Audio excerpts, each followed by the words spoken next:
जमात इस्लामी जम्मू कश्मीर के साबिक मेंबर्स ने एक नई पार्टी का ऐलान किया है। उन्होंने सियासी दल का नाम दिया है Jammu Kashmir justice and development front. Shamim Ahmed को Jammu Kashmir justice and development front का सदर चुना गया है। गुज़िश्ता इतवार को कुलगाम में एक प्रोग्राम के दौरान जमात के साबिक मेंबरान ने नई सियासी पार्टी तश्कील दी है और ऐलान किया है। जमात के साबिक अरकान अब इसी तंजीम के बैनर तले लोगों से वोट मांगते नजर आएंगे। नई जमात ने पंचायत और लोकल बॉडीज के चुनाव में अपना उम्मीदवार उतारने का इशारा दिया है। बता दें कि पिछले साल जमात के कुछ साबिक मेंबर्स ने आज़ाद उम्मीदवार के तौर पर असेंबली इलेक्शन में भी हिस्सा लिया था और इस जस्टिस डेवलपमेंट फ्रंट के सदर शमीम अहमद ने कैसर टीवी से बातचीत करते हुए कहा कि जेडीएफ को सियासी जमात के तौर पर दर्ज करने और तराजू सिंबल अलॉट करने के लिए इलेक्शन कमीशन से दरख्वास्त की जा चुकी है। शमीम अहमद ने जमात के साबिक मेंबरान और आम लोगों से नई पार्टी ज्वाइन करने की अपील करते हुए कहा है कि जम्मू कश्मीर में ऐसी हुकूमत होनी चाहिए जो सिर्फ वादे न करे बल्कि उन्हें पूरा करने में दिलचस्पी भी रखे। बता देंगे साउथ कश्मीर को जमात इस्लामी जम्मू कश्मीर का गढ़ माना जाता है। 2019 में भारत सरकार ने मुल्क मुखालिफ सरगर्मियों में शामिल होने के इल्ज़ाम में इस तंजीम पर पाबंदी लगाई थी। 27 फरवरी 2024 को वज़ारत दाखिला ने पाबंदी को बरकरार रखते हुए इसी मुद्दत में मज़ीद 5 साल की तौसीह कर दी।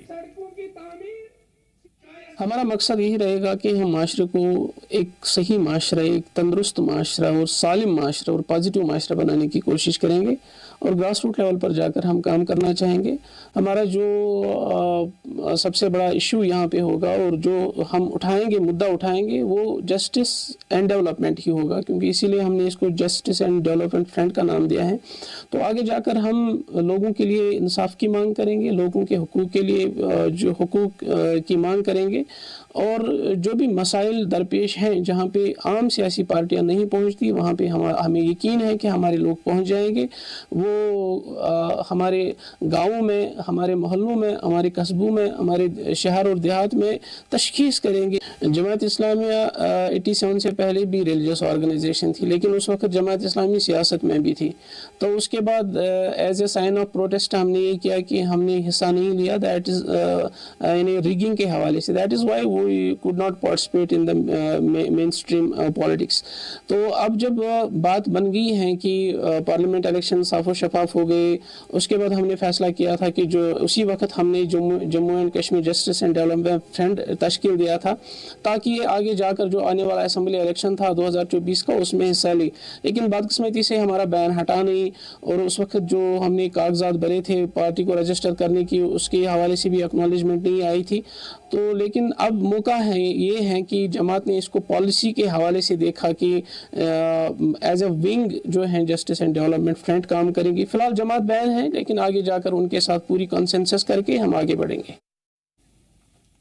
तो फिलहाल ये कोशिश जमात की जानिब से की जा रही है और अब ये कोशिश, हालांकि ये कोशिश पहले भी हो चुकी है, लेकिन ये नई कोशिश नई उम्मीदों, नई ख्वाहिशों, नई आकांक्षाओं के साथ है। और फिलहाल अवाम इसमें कितना सपोर्ट करेगी, मुल्क कितना इसमें सपोर्ट करेगा, क्योंकि ज़ाहिर है कि जमहूरी निज़ाम में हर एक को हक़ है, लेकिन कहीं न कहीं उसके भी एक दरीचे हैं, उसके भी एक कानून और लॉ है उसके लिए। उन तमाम तर चीज़ों को ज़ेर गौर लाएंगे, उन तमाम तर चीज़ों पर बात करेंगे। अमित राणा साहब हमारे साथ एज अ पॉलिटिकल एक्सपर्ट हमारे साथ जुड़े हुए हैं। मोहम्मद एजाज साहब JKUM लीडर हमारे साथ जुड़े हुए हैं। आप दोनों हजरात का खैर मकदम करते हैं। शमीम अहमद ठोकर साहब हमारे साथ जुड़े हुए हैं जो कि JKDF जम्मू कश्मीर JDF के प्रेसिडेंट हैं।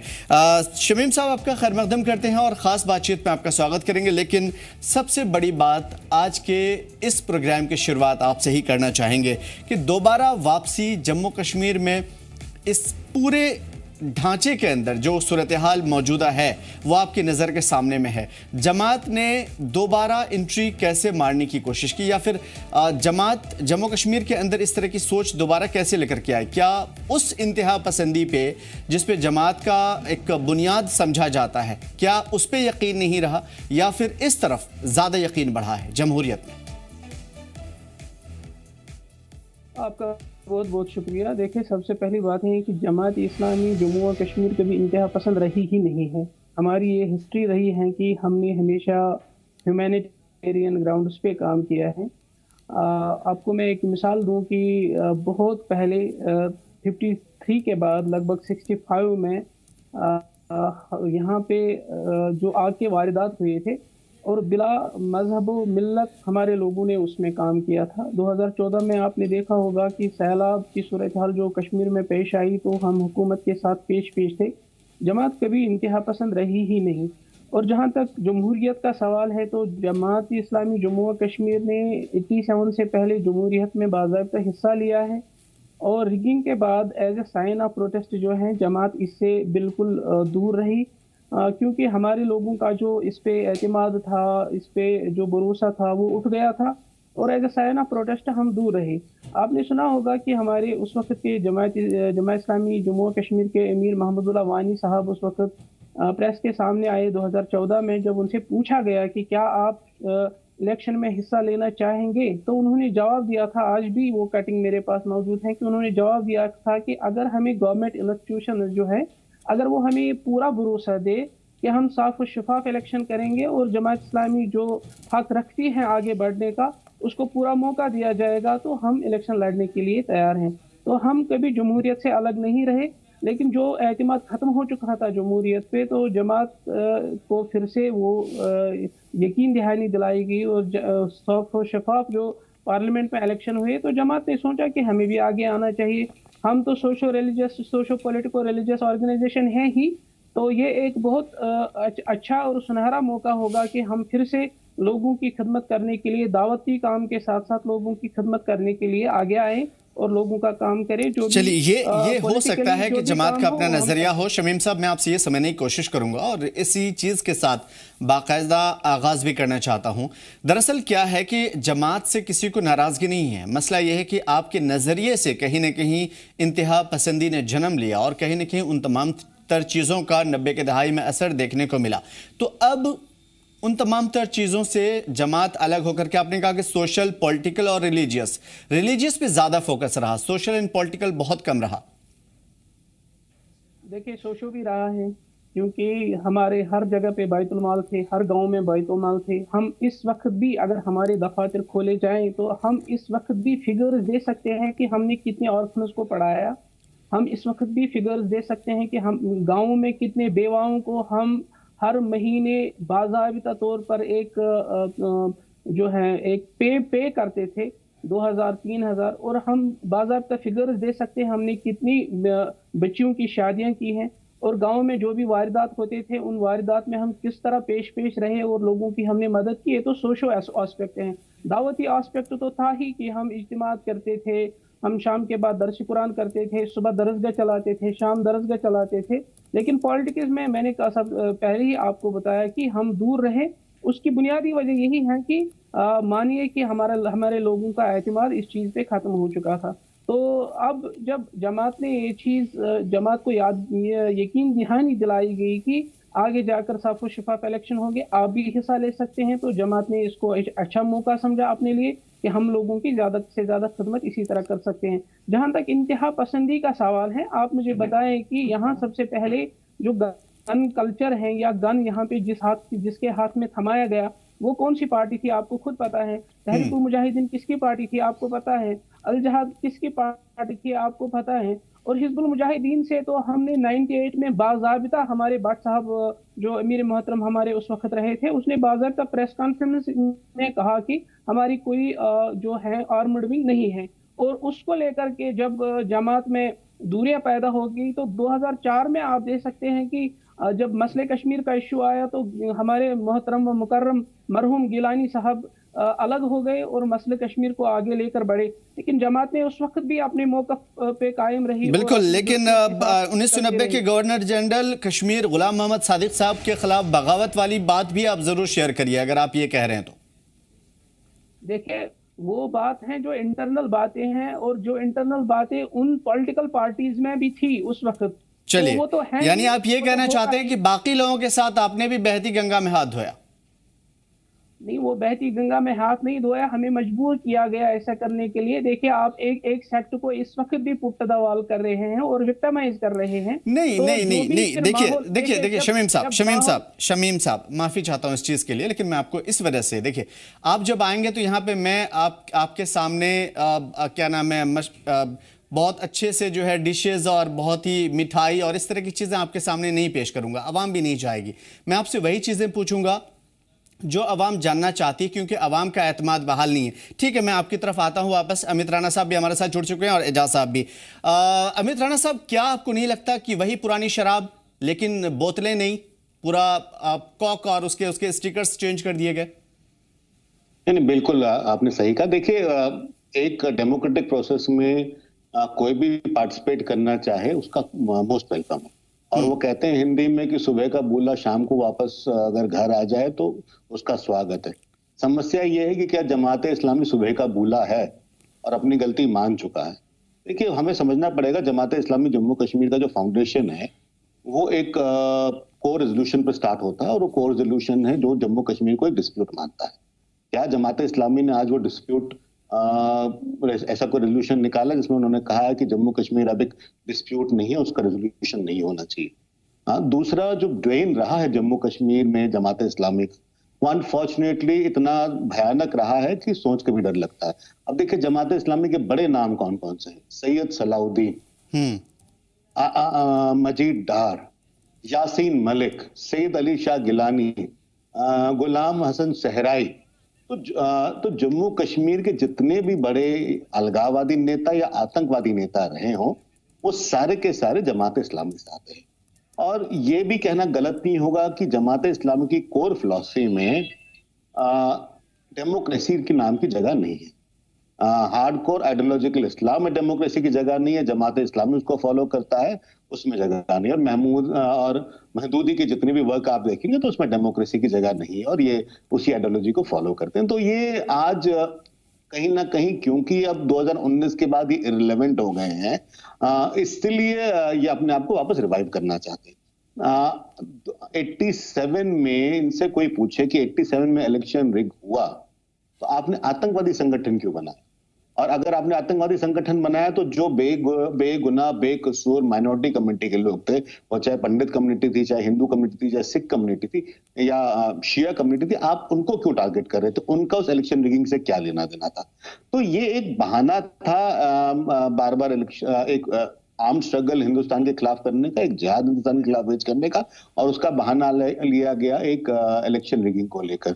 और गिलानी साहब को ये कह रहे हैं कि हमने बर्खास्त किया, तो जब तक मुझे याद है, जब तक गिलानी साहब की वफात नहीं हुई तब तक तो वो जमात इस्लामी के घर में ही रहते थे। अब मुझे करंट स्टेटस नहीं पता उनकी फैमिली का, बट वो घर तो जमात इस्लामी का था। तो ये अपने आप को कभी डिस्टेंस नहीं कर पाए हैं। थैंकफुली अभी जो रिसेंट इलेक्शन हुए हैं जम्मू कश्मीर में, उन्होंने जम्मू कश्मीर के लोगों ने कम से कम इनको आईना दिखा दिया है। तो कुलगाम जैसा एरिया जो एक गढ़ माना जाता है जमात इस्लामी, उसमें अगर एक कम्युनिस्ट जीतता है तो कहीं ना कहीं उनकी अपनी आइडेंटिटी पे आज सवाल खड़े हो जाते हैं। और ये बिल्कुल आज ये वापस रिवाइव इसलिए होना चाहते हैं कि जो पीस ऑफ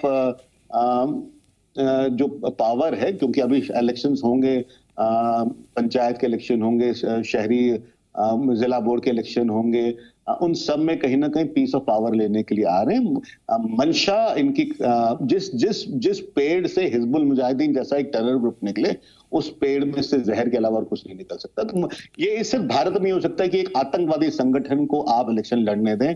ये अनफॉर्चुनेट है, बट है सच्चाई। चलिए एजाज साहब, आपसे भी ये समझने की कोशिश करेंगे। जिस तरीके से अभी शमीम अहमद साहब से हम पूछ रहे थे, उसका सिर्फ एक ही मकसद था, ताकि अवाम का एतमाद कैसे बहाल होगा। क्योंकि जो माजी में चीज़ें बीती हैं, अवाम के साथ बीती है, और अवाम ने उस दर्द को सहा है। मैं आपसे ये समझने की कोशिश करूंगा, क्या जमहूरी निज़ाम में वापस आने के बाद, भले ही हम मान लेते हैं कि जमहूरी निज़ाम में नए कदरों और नए आइडियोलॉजी के साथ जमात कदम रख रही है, तो क्या अवाम का वो भरोसा वापस आ पाएगा? क्या वो हालात, वो पुराने दर्द तकलीफ़ें जो कुछ खास इलाकों में और पूरे जम्मू कश्मीर में असर देखने को मिला, वो खत्म हो पाएगा? एजाज। देखिए आमिर भाई, पहले ये बोलूंगा, मैं आपको 1987 बैक ले चलता हूँ, जब सैयद सलाहुद्दीन मोहम्मद यूसुफ के नाम से जब उन्होंने नॉमिनेशन पेपर्स भरे थे, या फिर एज अ चीफ एजेंट काम कर रहे थे for strengthening of the Indian democracy in Jammu Kashmir. लेकिन जो रवैया उस वक्त की दौरी हुकूमत ने, चाहे सेंट्रल गवर्नमेंट, उनको बेदली करके डेमोक्रेटिक सिस्टम में नेगेटिविटी डाल के दिया, वो हमारे सामने पिछले 35 सालों से हमारे सामने जेके गुट के तो दरमियान या हिजबुल मुजाहिदीन जैसे हमारे अमित जी कह रहे थे अभी तक जिंदा है। अब रही बात, हमेशा इंडियन कॉन्स्टिट्यूशन ने हमेशा ये मौका दिया है हर किसी को कि भाई साहब आप आइए and believe and strengthen the system of democratic setup in Jammu Kashmir, जो कि बारहा बहुत कमजोर रहा है कई दहाइयों से, अगर हम पिछले 45 to 50 ईयर्स की बात करें। इंडिया, चाहे वो इलेक्शन कमीशन ऑफ इंडिया हो या प्रेसिडेंट ऑफ इंडिया हो या प्राइम मिनिस्टर जितने भी आए हैं, चाहे वो कांग्रेस के दौरी हुकूमत के हो या भाजपा के दौरी हुकूमत के हो या कोalition के दौरी हुकूमत के हो, उन्होंने हमेशा चाहा है कि जम्मू कश्मीर में डेमोक्रेटिक सेटअप स्ट्रेंथन हो। अब अगर शमीम साहब जैसे नौजवान एक इंडियन डेमोक्रेटिक सिस्टम में आना चाहते हैं, we shall welcome them. And one thing more, Shamim साहब या इनके जैसे जैसे अभी अमित जी ने कहा कि साउथ कश्मीर से ही सीपीआईएम के खिलाफ रिसेंटली तारिक अमीर साहब के खिलाफ जमात इस्लामी का एक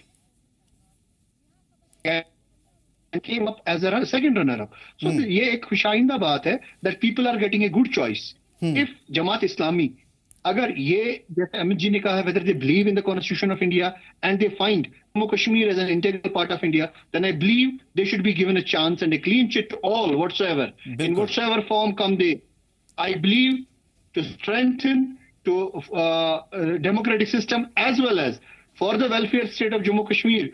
यहाँ हर किसी स्टेक होल्डर को साथ लेके चलने की जरूरत है। चलिए, इसमें कोई शक नहीं है एजाज साहब कि अगर कोई इस डेमोक्रेटिक सेटअप में कदम रखना चाहता है और अपने जो हिंदुस्तान का निजाम है, आइन है, कानून है, उस सेटअप में चलना चाहता है तो हर कोई वेलकम करेगा। शमीम साहब, मैं आपसे समझने की कोशिश करूंगा, जिस तरीके से अभी अमित साहब भी कह रहे थे, जिस इलाके में आपका एक बड़ा गढ़ माना जाता है, अवाम का सपोर्ट माना जाता है, प्रीवियस में देखा गया कि आप वहां से बहुत ज्यादा कामयाब नहीं हुए, अवाम ने आपको नकारा है।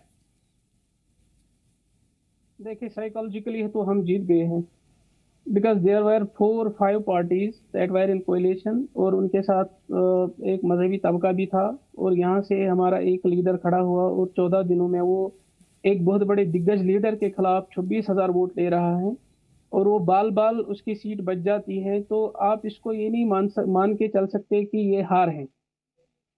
हमारी हमारा जो इस पे विजन है वो यही है कि ये हमारी जीत है। हमने 14 दिन में 26,000 वोट लिए, without having money, without having confidence in our people. वो बहुत खौफजदा थे, उनको डराया गया, उनके घरों में घुसा गया, और शाम को उनके बेटों को धमकियां दी गई।